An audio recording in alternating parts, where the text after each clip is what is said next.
चैत बरुआ तेजी चले बैशाख पहुँचले हो।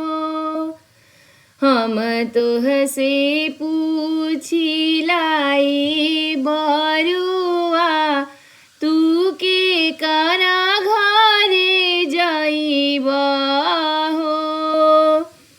जाइब जाइब जाही घरे जहाँ पापा हो कवन पापा हो। जाइब जाइब जाही घरे जहाँ चाचा हो कवनी चाचा हो।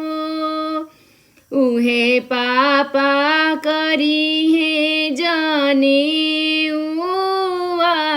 हमके पंडित बनाई है हो।